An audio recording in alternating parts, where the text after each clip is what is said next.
A superproteção pode ser um dos mais graves erros na educação de um adolescente.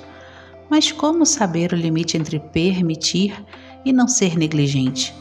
Se o adolescente precisa criar repertório e conhecer seus limites e potencialidades, não será escondendo o mundo real dele ou inibindo suas iniciativas que formaremos filhos fortes. Acompanhe agora o final dessa aula que trata sobre a formação da personalidade, onde você receberá orientações práticas e exemplos reais sobre esse tema. Outro teste de força é nós pais temos que pegar e produzir o teste de força. Né?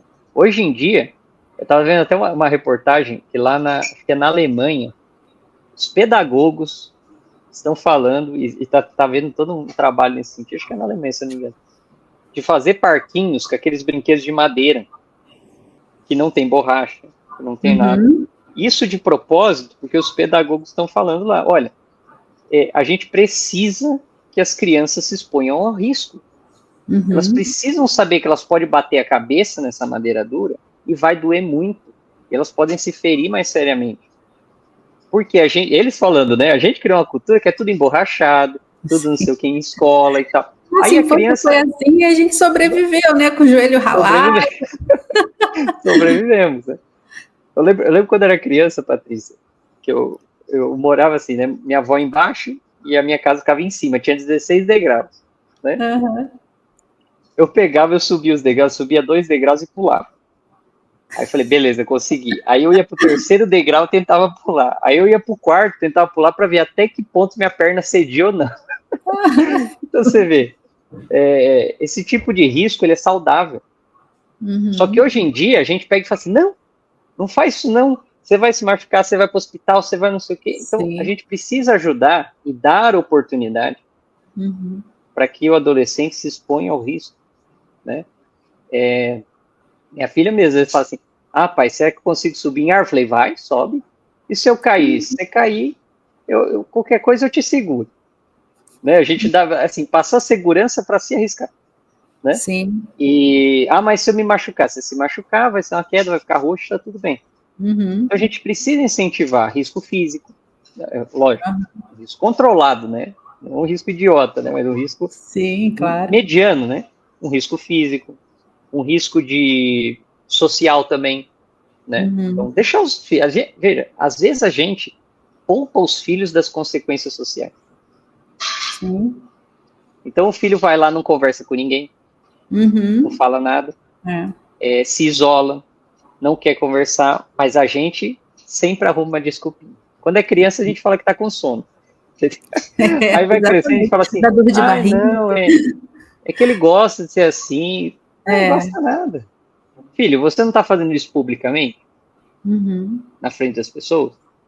Eu não vou ficar amaciando para você, fingir que tá tudo bem o que você tá fazendo. Eu não vou falar nada de você, mas se alguém perguntar, eu vou explicar. Olha, não é virtude que ele está fazendo. Sim.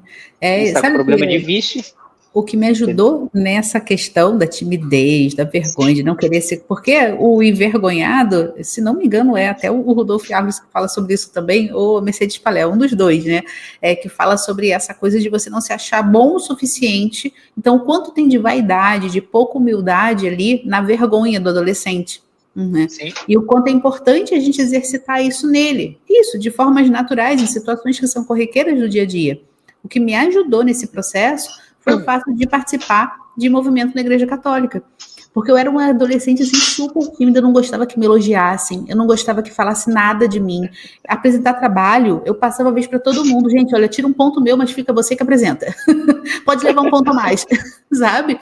Imagina quando eu olho hoje, né, de formação de conteúdo, de orientação às pessoas, então você fica assim, gente, como foi que a coisa se deu, né? Mas por quê? Porque daí, no grupo da igreja, cantar numa missa, fazer uma leitura, eu era colocada nas situações e que eu ficava até constrangida de falar o não, porque tinha a vez de todo mundo, entendeu? Então, assim, é claro que você vai descobrindo suas habilidades, para cantar eu descobri que eu não servia, mas até para isso você passa pela situação, né? Então, o quanto a vivência da comunidade ajudou a criar oportunidades, a criar oportunidade. Né? Sim. E por quê? Porque um dia eu comentei que tinha o grupo, que alguém tinha me chamado, e meu pai falou, vai ser bom para você. Né? Ah, não, Exatamente. vou ter que te levar lá. Ah, não, ó, fica em casa que eu já tô cheio de coisa. Né? Exatamente, né? E você falou essa questão aí da igreja, comigo foi assim também, porque eu, muito cedo, eu comecei a participar, eu comecei a cantar, mais tocar, né? Primeiro e depois cantar. Uhum. E eu era iniciante para tocar, né? Então, assim, e só eu tocava o violão com algumas senhorinhas lá que cantavam. Uhum. Então, assim, qualquer erro, não tinha ninguém cobrindo, né? Era eu, era só meu violão. Se errasse, ia ficar evidente. E depois, quando eu tinha lá uns 18 anos mais ou menos, eu assumi a coordenação do grupo de jovens. Né? Uhum. Acabou sobrando, não porque eu quis, acabou sobrando para mim e tal, no fim das contas. E eu dava as formações semanais. Né? Então eu era muito tímido para falar. Hoje eu dou palestra, um monte de gente, nem ligo, né? Mas você vê, o quanto se expor a isso. Eu não considero normal um país onde o medo número 1 das pessoas. Eu não lembro se era o primeiro. Eu acho que era o primeiro medo. Acho que eram 3 meses. O primeiro medo estatístico era vergonha de falar em público. Nossa. O segundo era medo de perda financeira e o terceiro, medo da morte. Nossa. Assim, o ranking, né, de uma pesquisa uma vez que eu li, era isso. Né? Falta de transcendência e a imaturidade, quer dizer, medo de falar em público. Isso aí não é normal. Sim. Entendeu? Um adulto chegar na fase adulta tem medo de falar em público. Isso não é normal. E a nossa natureza é da comunicação, né? A gente falou tanto sobre a natureza da pessoa, né? Nós somos seres feitos para nos comunicar com os outros. Exatamente. Fora que a gente ensaiou muito na vida, né? Porque com 10 anos de idade, você passou 10 anos se comunicando já. Na escola, com o pai e a mãe. Então, quer dizer, se comunicar é a habilidade mais treinada que a gente acaba passando na vida, né? E a gente tem vergonha de falar em público muitas vezes. E aí, esse se expor às situações, ele é realmente desafiador. Só que às vezes a gente não deixa também. Porque a gente trata a política do café com leite. Ah, eu vou lavar a louça, não lava porque você não lava direito. Ah, eu vou limpar a casa, aí você não limpa direito, deixa que eu faço. Você não sabe fazer. Às vezes a gente não tem essa paciência, porque assim, quando ele for fazer, tá aprendendo. É lógico que vai lavar mal. É lógico que vai limpar mal.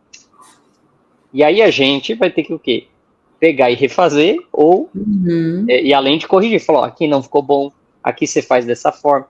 É mais cansativo, mas é necessário se a gente quer formar a personalidade, melhor dizendo, né? Formar a personalidade mais madura. Ele precisa testar força inútil. E outra coisa é isso é fundamental os pais oferecerem, um repertório amplo nessa fase. Como assim um repertório amplo? Eu estava vendo esses dias uma aula, eu achei fantástica, assim, né? Falando como é que a gente descobre nossa vocação. Ele falou assim, a nossa vocação aparece, não é porque a gente, é isso aqui que eu vou fazer.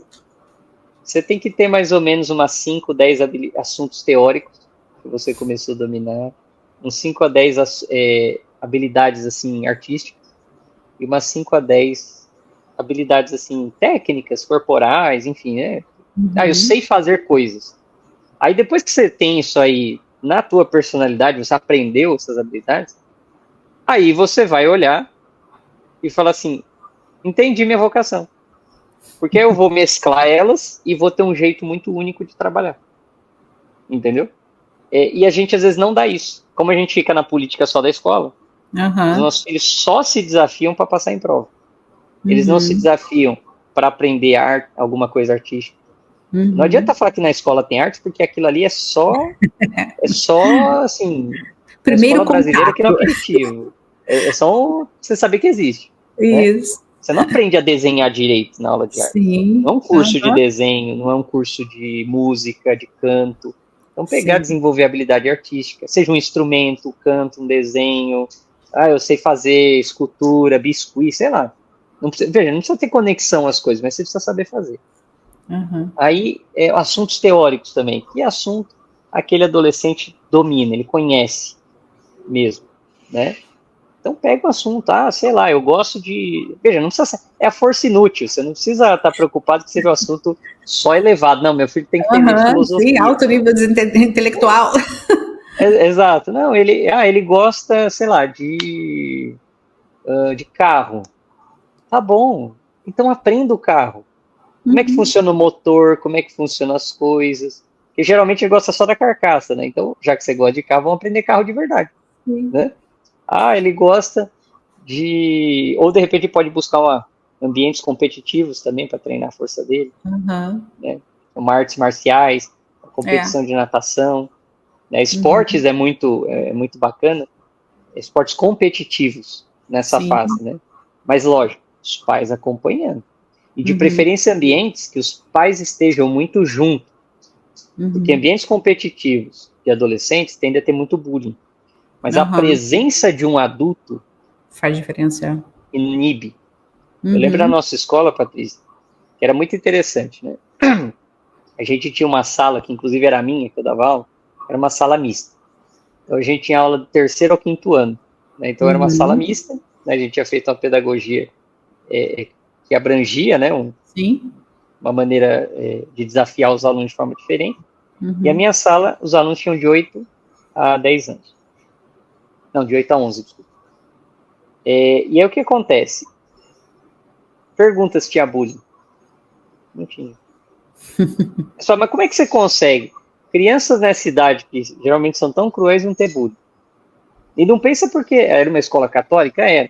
Mas não era porque os filhos eram de católicos, não. Porque a gente via as inclinações borbulhando lá, as negativas. de provocar o outro, desprezar o outro. Sim. Mas por quê?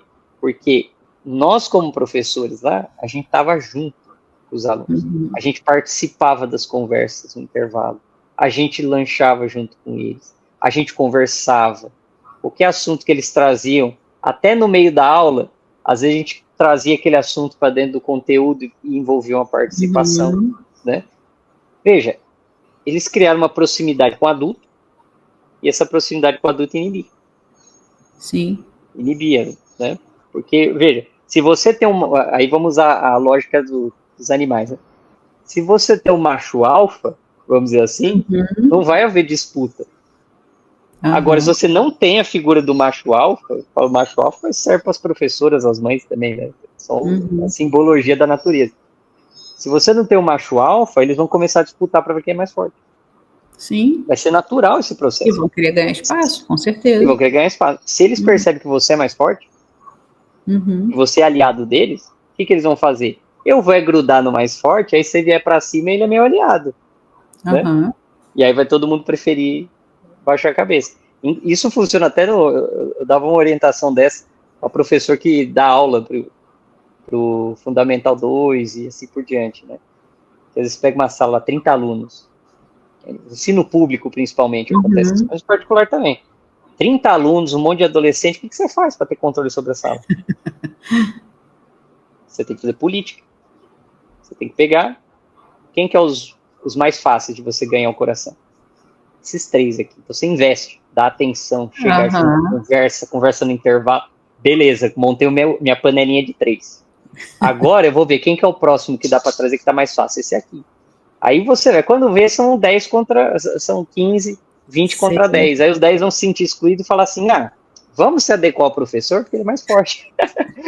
Esse professor é legal. Esse professor é legal, né? O problema é que os professores querem impor a autoridade dele sozinho. Mas não funciona assim na vida adulta. Sim. Você chegar hoje, Patrícia, numa empresa e falar assim, gente, eu estou aqui, eu mando. Ninguém vai te respeitar. Corporativo, exatamente. Então, assim, por que vai dar certo na escola? Claro que não vai. Né? Então, fazer essa assim, tá bem próximo mesmo, isso é necessário. Sim. E aí, lógico, na medida... autoridade saudável, a gente não está dizendo que vai perder a autoridade, muito ao contrário, é conquistar a autoridade de uma forma ordenada, né? Exato, conquistar a autoridade, né? E ser pessoa interessante também, né? Porque a gente tem muito professor que você não gostaria de ser amigo dele porque a pessoa é chata. Sim. Você fala, nossa, esse cara só sabe falar de matemática, entendeu? Eu me lembro quando eu fui... estava dando aula e a gente foi falar em geografia sobre as instituições públicas, né? E eu tive uma oportunidade, Patrícia, que eu trabalhei um tempo. Hoje eu sou conselheiro municipal de educação aqui na cidade vizinha. Mas eu cheguei uma época a trabalhar na Câmara. E aí, quando eu fui falar da Câmara de Vereadores, eu falei assim, inclusive eu já trabalhei lá. Aí eles, nossa, professor, você já fez de tudo. Então, assim, parece uma coisa pequena, mas causar admiração no adolescente não é difícil se você tiver um repertório gigantesco. Se você tiver um repertório muito limitado, ele vai ter esgotado a sua personalidade muito rápido e ele vai perder interesse em você. Então, se você não é uma pessoa que está sempre aprendendo coisas, nem pai e mãe, né? Só paga as contas e parou de estudar, parou de aprender, parou de se desenvolver. Né? Então, esse é um ponto interessante também nesse ponto. Agora, essa força inútil toda, que você vai aprendendo um monte de coisa que não vai necessariamente fazer nada com aquilo, com o tempo você vai direcionar também para uma força útil.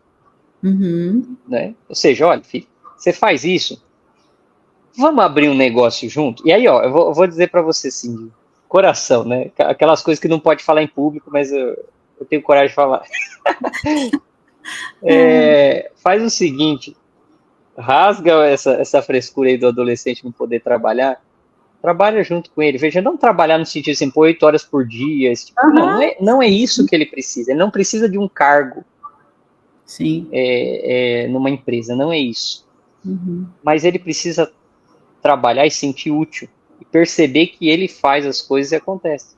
Né? Então pega uma função que você vê que ele tem capacidade, ele vai errar, você sabe que ele vai errar, mas entrega na mão dele. Deixa ele fazer, deixa ele pesquisar, deixa ele se virar e assim por diante. Por quê? Aí ele vai se sentindo útil. E ele fala, opa, e às vezes, paga uma coisinha para ele. Entendeu? Paga coisinha por fora, pega o seu salário mesmo, filho, ó, você faz isso aí pro pai, te dou aí. Mas não é 10 conto, não, porque 10 conto você dá no farol ali pro mendigo. Tem que ser um negócio que ele fala assim, nossa, dá resultado. Né? Sim. Sei lá, dá uns R$200 para eles, R$300, ou alguma coisa assim que ele fala, nossa, eu ganhei tendo trabalhado isso. Eu conquistei. Eu conquistei algo que faz diferença. Não uma mesada de R$5, né? Você trabalha semana inteira para ganhar R$5, nem eu trabalharia. Eu prefiro vender para no farol que eu ganho mais. Entendeu? Se eu ficar quieto, tudo acontece aqui em casa, eu nem preciso fazer isso. Exatamente. Então, assim, dá uma função pequena ali, que ele não precisa trabalhar todo dia, ou que ele trabalha poucos momentos no dia e tal, sei lá, ó, filho, faz as postagens de rede social aí pro pai, pra mãe aí. Hoje em dia todo mundo acaba tendo um trabalho nesse sentido. Ó, você faz aí, ó, tantas postagens por mês, eu te pago, sei lá, R$200, alguma coisa assim, né? E faz a coisa girar com ele. E aí ele vai falar, que legal, eu sei fazer isso, eu ganho alguma coisa, ele vai se sentindo mais confiante, e vai vendo que aquela força que ele tem pode ser convertida em utilidade. Né? Eu tive uma experiência nesse ponto, Patrícia, muito interessante com os meus pais, né? Porque quando eu fiz o ensino técnico, antes de eu entrar nessa parte de humanas, né, eu era o cara das exatas. Né? Então, quando eu fiz o ensino médio, eu fiz o técnico com desenvolvimento de software. Aí eu aprendi a desenvolver software e tal, gostei. E minha mãe, ela me dava utilidade para fazer muitas vezes. Ela falava, filho, a gente tem um monte de DVD aqui em casa. Mas era muito DVD, assim. Né? Sempre comprava muito DVD. Você não, só que a gente empresta e esquece para quem emprestou. Você não quer fazer um sistema, não, para a gente controlar e cadastrar os DVDs, e aí você cadastra e tal? Eu falei, tá bom, mãe, aí eu fazia, né? E tudo bem. Até que fui fazendo isso aí, chegou. E aí, veja, isso foi criando narrativa. Narrativa de competência minha perante os meus próprios pais. Tanto que, olha só que interessante, foi lá aos 16 anos, então eu peguei meu primeiro estágio e tal. E aí, não, foi até um pouquinho antes de 16, com 15 anos, olha só. Aí minha mãe escreveu um livro de Libras, trabalha muito com inclusão, e aí lá na editora, eles estavam falando, puxa, podia fazer uns jogos, né? Que minha mãe falou, não tem jogos adaptados para deficiente, na época não existia praticamente, né? Aí eu falo assim, o meu filho faz. Mas assim, eu fiz um cadastrinho para fazer jogo, assim, é um salto de mãe. monstruoso, né? E aí ela falou, filho, eu conversei aqui, comentei que você jogava, eles se interessaram. Você consegue fazer? Aí eu falei, consigo, mãe, eu não sei fazer, mas a gente pesquisa, se vira, tá? Eu consigo, converso com o professor lá. Peguei para fazer o projeto. E fiz o projeto, né? Assim, olhando hoje, né? Assim, foi uma coisa, foi amador, foi bem assim, funcionou, atingiu os objetivos. Mas, assim, foi bem devagar nesse sentido, assim, né? Muito aprendizado, muito quebra-cabeça. Então, veja, isso me criou um senso de competência. Sim. Que eu jamais teria se também não tivesse tido esse apoio. Não, ele consegue fazer.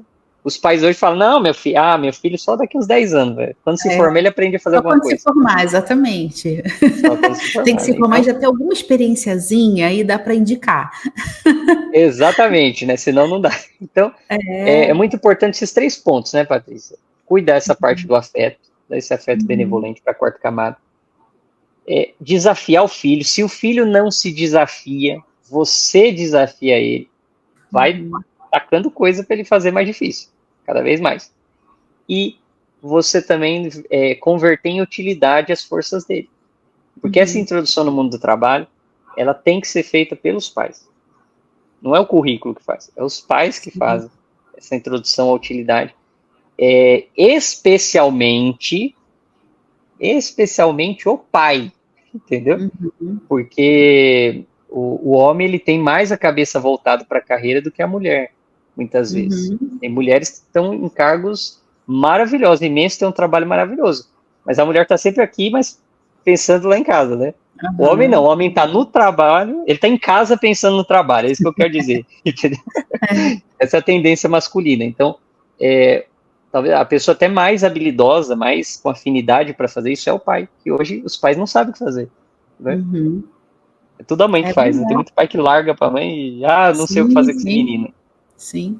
Introduz o menino aí no mundo do trabalho, nas competências e tudo mais. Então, são algumas orientações aqui, né, para amadurecer, ajudar a amadurecer essa fase. Então, assustadora para tanta gente, mas não é assustadora, é que a gente só precisa saber exatamente o que tem que fazer. Né? Exatamente, que a gente possa aqui ter quebrado alguns mitos, né, que vai formando na nossa cabeça de pai, de mãe, né, e a respeito de como lidar com o nosso filho nesse período, né. E nossa, quanta riqueza, né, Murilo? É sempre muito bom conversar com você. Deixo mais uma vez a orientação sobre os livros que você já escreveu. Conheçam o trabalho do Murilo, vocês vão gostar muito, né? E a gente vai encerrando agora, né, esse nosso bate-papo, falando sobre a adolescência, sobre a educação dos filhos na adolescência, a formação da personalidade deles, né? Esse itinerário de amadurecimento. Eu queria mais uma vez agradecer muitíssimo a presença do Murilo, a sua prontidão sempre, né? Que eu te convido para alguma coisa, eu vou. Peraí que eu já vejo como eu vou fazer isso, mas eu vou. E dá certo, né, Murilo? A gente consegue se organizar, né? Então, muito obrigada. Seja bem-vindo ao Instituto Católico de Liderança. A gente ainda vai ter a oportunidade de se encontrar presencialmente e que a gente possa marcar outras conversas também futuramente. Não, eu agradeço muito o convite, Patrícia. Sempre uma alegria trabalhar aí com vocês. Eu gosto muito do trabalho de vocês, admiro muito, né, todas as iniciativas que partem de vocês, e eu que pode me convidar sempre, que eu vou sempre aceitar com muito carinho, porque realmente é um trabalho muito nobre, é um trabalho assim, muito elevado e muito necessário que vocês estão fazendo. Viu? Obrigado aí pela oportunidade. E também quem ouvir depois, né, toda essa instrução que a gente deu aqui também, né, que aplique na vida, guarde no coração e vamos à obra aí com os filhos adolescentes, né? Isso aí. Muito obrigada a todos que nos acompanharam e até o próximo programa. Tchauzinho, pessoal.